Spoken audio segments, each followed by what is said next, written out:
Hi, I'm Wayne Madsen, and you're listening to the Falcons Nest podcast. I'm Lewis Reese, and you're listening to Falcons Nest podcast. I'm Nye Donald, and you're listening to the Falcons Nest podcast.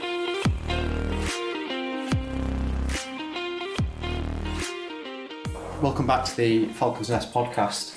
I'm joined by Derbyshire's star of the Blast at the moment, Nye Donald. Nye, how are you, mate? Very good, thanks. Thanks for having me. Glorious day here. Kind of hit the height of summer now. Yeah, it is. And kind of brilliant for T20 cricket, T20 crowds, and kind of those really exciting evenings that you associate the T20 and Blast with. Yeah, definitely. I'm looking forward to hopefully a really good crowd rocking out here. Another home game, obviously coming off the back of Chesterfield, where it's a packed house every year and always a good place for us to play and to be supported. We're really excited for it tonight, especially in the sunshine. We have to talk about Chesterfield because that is a knock by yourself that will unlikely, unless if you break it yourself, because I don't think anyone else is going to touch that in terms of a fastest 50. But kind of now the time's passed, is that kind of sunk in? Kind of how special that was on Sunday? Yeah, I think so. As you say, kind of when you're in the heat of the moment, and certainly the way I was trying to play, I'm trying to hit every ball for a 4-6 and wasn't paying too much attention. Obviously, glad to get the boys over the line after such a slow start on the T20 that, probably makes it all the more frustrating. It's obviously good to be hitting them well myself and to get us off to the start I did. Obviously that's my role in this team and the job, and hopefully I'm getting more consistent and better at.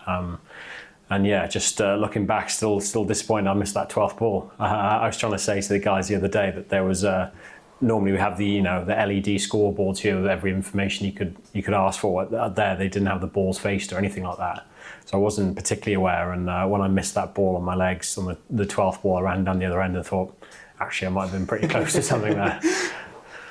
We look at your other rapid ones, 18 ball, 19 ball, 50s, and if you could probably say it, you've started slowly almost. In a way, you've been like 1 off 4 and then explode to life.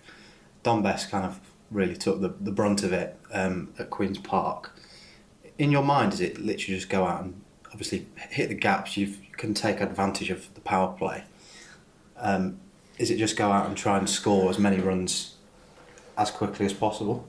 Yeah, I think hopefully there's a little bit of method to the madness now, and I think that's why I've been getting better and more consistent over the last few years. And in a weird way, that the higher my scoring rate's gone, the more consistent I've been, which is obviously a good correlation. But yeah, obviously I know Bessie pretty well, and I was fortunate enough to get one through one of the boys' legs first ball, and that kind of set it off. And look, it's the best opportunity to score with only 2 men out, and I feel like I'm in a position where I can access all the field and hit round the ground pretty well.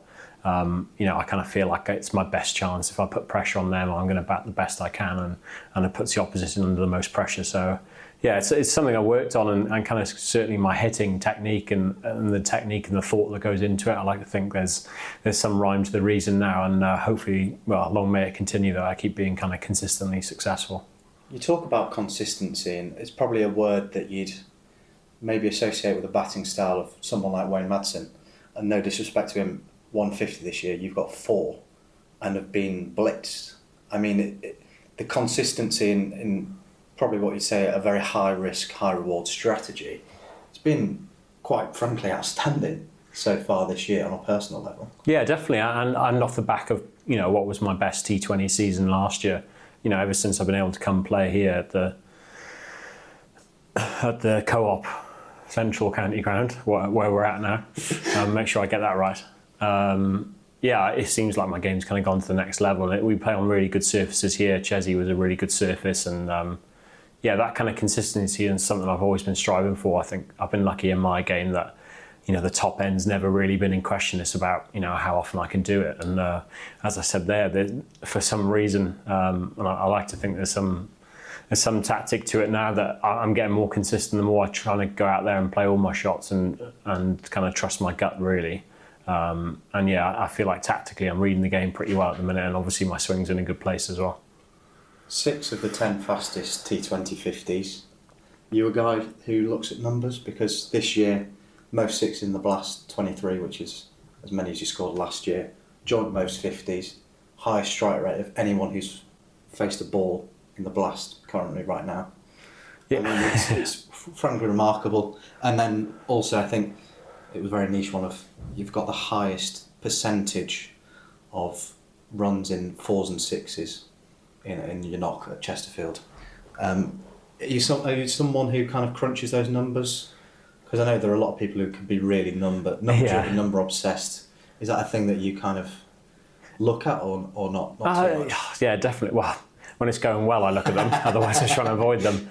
Yeah, that's kind of a frustration in cricket, really. You certainly get boiled down to a certain couple of numbers sometimes, and I think there's a lot more to it. And especially in T20, there's so many ways of going about it, and how specific your role is. So, for me, in the role I'm playing, it's probably like how many games do I win? Probably strike rate. Some of the purists out there might not enjoy this, but my strike rate is probably relatively more important than my average a lot of the time. And yeah, as I said, that kind of boundary percentage that, hitting the sixes that come with kind of being more consistent and getting into those positions more often, that's kind of what's winning us, hopefully on our way to winning games, and for me to kind of be the match winner, I know I can. So, and yeah, looking outside of Derbyshire as well, there's franchise stuff around the world who look really heavily into that, and some teams really buy into it and some teams don't. So, kind of that strike rate is kind of what I think sets me apart and what makes me such a danger. So, it's trying to marry that up with, being as consistent as I can. And fortunately, these last 2 seasons has been as good as I've ever hit them, really. We'll come on to franchise bits in a moment. I do want to pick your brains on that. Are you now feeling like when you look around teams and they go, look at Lancashire, got Phil Salt, Josh Butler. Are you hoping now when bowlers rock up to Derby or you go somewhere, they go, crap, I've got a bowl at Nye opening up and he's seriously dangerous, because wherever you bowl to you can hit 360, and that must be such a frustration that you can as cleanly hit someone over mid-wicket, long on, they bowl a slow ball and just ramp him over your head like you did to Will O'Rourke. Yeah. It must be, in a bowler's head, it must be a nightmare. Yeah, well, hopefully I am a bowler's nightmare. So, it doesn't always feel like that. And I said when it's kind of going well, I certainly get that feel that, I don't feel like anyone can really restrict me. And for a lot of those things, I feel like I've always had a lot of shots around the ground. And, without going too far into the specifics, I feel like I'm a really strong sweeper of the ball against spin. And then I've got the power and kind of ability to get it down the ground. It's very difficult to defend in the power play, kind of no matter who you are. With only 2 men out, the odds are always in the kind of the batter's favours these days.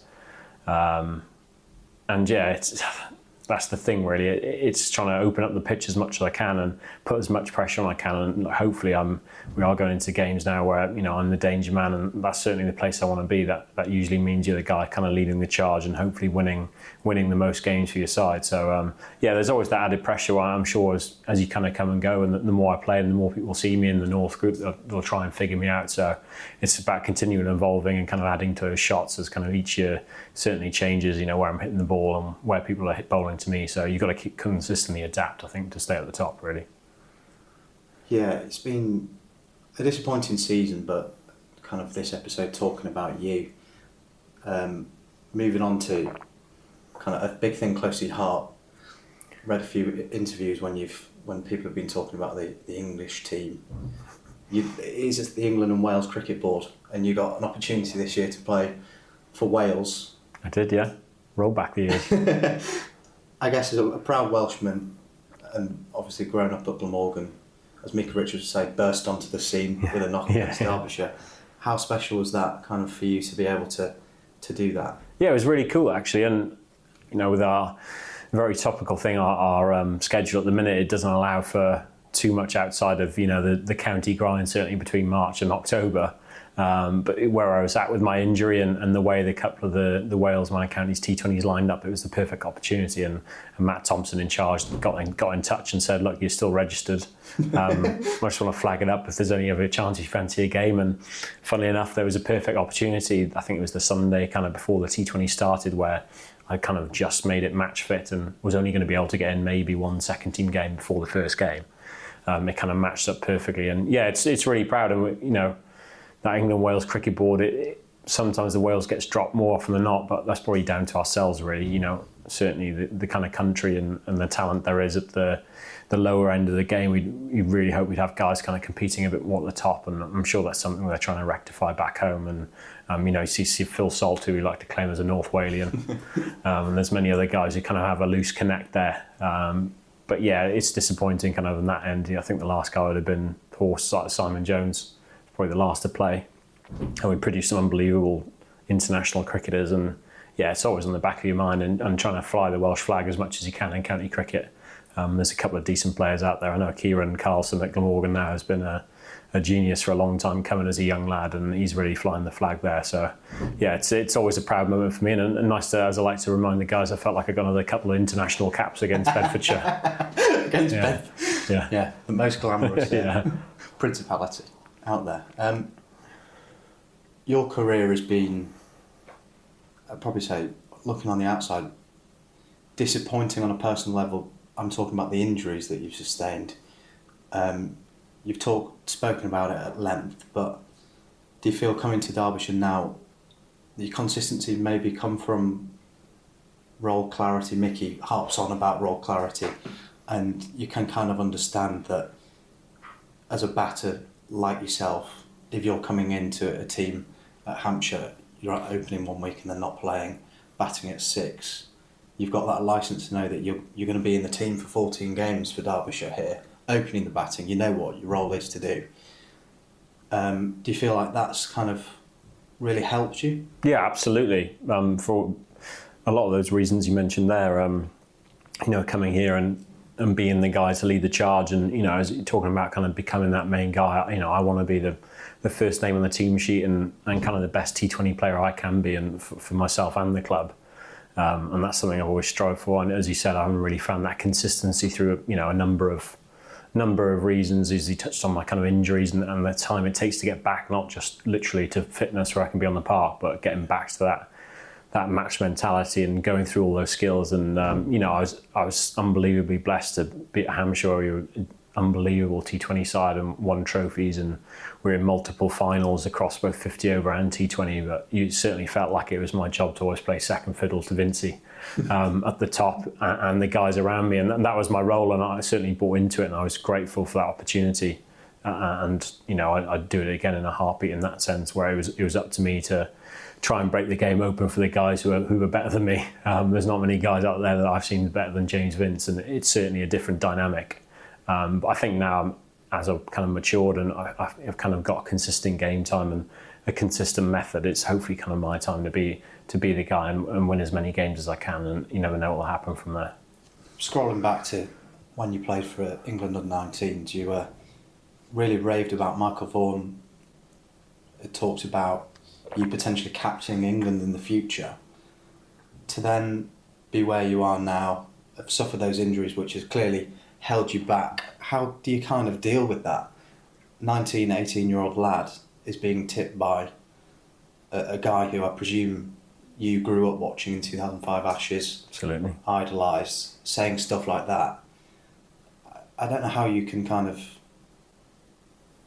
quantify that in such a young man's mind and body when it's kind of, your career's not taken off yet. For someone to be touting you that highly and then have 2 massive injuries that could have potentially, you kind of don't know, say if those injuries didn't happen, you don't know what kind of where your career could be right now. Yeah, definitely. I think that's professional sport, and I wouldn't have it any other way. That's life, and that's what's been thrown at me, and it's made a large part of who I am today. And I've been fortunate throughout my career that I've had every opportunity under the sun, whether that was at Glamorgan as the kind of the young up and coming Welsh batter, and then the opportunity to move to such a big club like Hampshire. And as you said, there's been multiple reasons that have held me back. I can't blame it all on the injury. It'd probably help if I made better decisions out in the middle occasionally as well. But yeah, and that, I think there's a million guys out there and across every sport where you kind of seen them come onto the scene pretty hot and die off and come back, and no career path's linear. There's very few guys, and unless they're the best, the greats, where they kind of come on and just go up and up and up. Most people have these dips, and I certainly felt like I've had my fair share, and now I'm really fortunate to feel like I'm cashing in, and there's so much opportunity out there now in cricket. is such a good time to be a professional cricketer. And like it kind of rounds all the way back to how frustrated we are at the slow start this season, myself included. You know, I'd have had 2 or 3 noughts in my first 4 games, and obviously pleased with the season I'm having. But if these knocks had come a bit sooner, or I'd have kind of got something in between, we might be looking a little bit prettier. And certainly as a side, we felt like we've been making strides, and we felt like we put out a stronger team than we did last year, and that's what hurts us even more. So it's certainly up to us now to kind of carry that through these last few group games. And yeah, in terms of my own career, I'm really proud to be sat here doing as well as I am. I've had so much support from coaches and backroom staff and physios and families, and I am really blessed. So it's kind of taken everything as a blessing and as a treat, really. As you said, on the flip side of that, you know, everything could have gone and got a lot worse, and I'd be in the real world doing a proper job. But I get to run around on the field and try and hit a few into the stands. Yeah, not a bad life to have at all. Coming on to franchise stuff, I'll probably include the 100 because we'll bracket in. Played in it last year, picked as well as a wild card in Birmingham Phoenix. There again this year.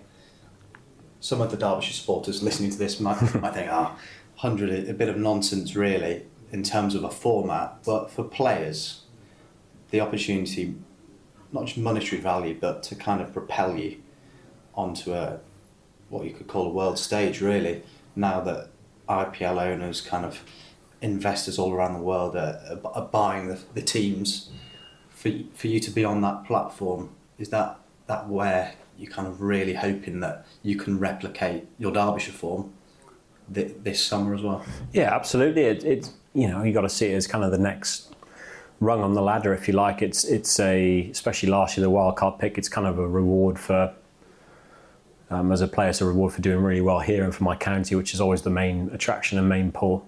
And yeah, there's so many doors, the opportunity. It's such an amazing competition to be a part of, the way you kind of looked after the you know, the level of the cricket around you. You know, I was fortunate enough to be kind of, I felt sometimes the odd one out really, where, you know, you had a top order of Livingston, Duckett, Bethel, bowling attack of Milne, Southey. You know, it's you're kind of there's very few spots left for the kind of the county guys. So it's an honour to kind of be involved. And as for all the reasons you said there, it's I appreciate, you know, for the cricket purist and the kind of the membership, I see how it subtracts a little bit from the county game, but I think it'd be silly of us not to understand the impact it's had to, you know, save the game effectively financially, to propel kind of cricket onto the world map, and hopefully to the masses in the UK and England, as participation, you know, keeps rising in an ever kind of changing world really, with lots of pull. You know, the football season is getting longer and all these other sports are much more accessible, and I think sometimes you forget the extras of it, you know, how the effect it's had on the women's game, the effect it's had on the juniors, and yeah, like it's such a bonus, and I think that's what it's always going to be. It's such a bonus to be involved, and hopefully I can kind of do a little bit better than I did last year. I got a couple of opportunities early on and didn't really take them, but hopefully I kind of keep nailing my name to the mast really, and as you said, it's a bonus. So you keep your phone on and you keep looking at these drafts around the world and praying your name gets picked to be involved. But yeah, ultimately at the end of the day, it all stems from doing well from my county and for Derbyshire. You talk about drafts around the world, and you did speak about those kind of key metrics. When you look at 450s in 10 innings, a couple of failures, like you said, in between, most sixes, high strike rates, you've got to be hoping that there's maybe something in the winter. Have you thought that far ahead? Not too much, but you certainly have always got to plan ahead, and there's so much happening out there now that you need to make sure your name's in the hat, and you never know. And you know, the winter franchise leagues, it's an ever-growing landscape and something I've never really been a part of. I had a quick 24-hour trip to see Gaffer in Bangladesh, which is a story for another day. But yeah, look, it'd be a big tick in my personal career, in the sense that you know, I think the club and county cricketers around, they all agree, you know, we'd rather us be overseas competing in these top level competitions than kind of sat here ticking over in the gym and the indoor school. So it's certainly something that can add to my game here at Derbyshire and when I come back. And yeah, don't get me wrong, I think it'd be nice to be able to turn up somewhere overseas for a few weeks in the sun and ply my trade. So I'll keep my phone on, and if everyone hears this, I'm sure my agent's number's out there. I know you said it was a story for another day. It was my final question I wanted to come on to, when we heard that Mickey had pulled you in for Rampur Riders to Bangladesh. Yeah. I mean, quite frankly, looking on the outside, a quite bizarre tournament, overseas coming left, right, and centre. You were there with Tim David, Vinci, and Andre Russell. Andre Russell, yeah. Ably supported by me carrying their bags. And it was, go through the story, it's something like you'd been told, and it was more or less 24 hours later you were meant to be playing out in Bangladesh. It was a crazy story. So woke up to 10 to 15 missed calls off Gaffer on a Sunday morning. Luckily, I wake up relatively early. I think maybe at 7:30, and I had all these calls at 7 o'clock and rung him back, and he said, "Look, we need you. We need some cover for this knockout game that I think they weren't particularly expecting to play. It was like a added qualifier or what have you." And he said, "I need you out here." And I said, "Cool. Obviously I'm in Swansea at this point with my partner and with my parents. My kit's in Derbyshire because this was in January. I was commuting back and forth, relocating." So you had nothing with you? Nothing with me, not a single thing. So we tried to kind of figure the time out, and I was like, well, I need to drive to Derby and then ideally fly from Birmingham, and I could get on a plane at 8 o'clock tonight or what have you. And he was like, cool, I'll get back to you. And then I had a time sent by the manager, which was 2:15 from Heathrow Airport, which is about a 4-hour drive away. I had no kit, so I go up the road to my best friend. No, it was from the Bangladesh manager.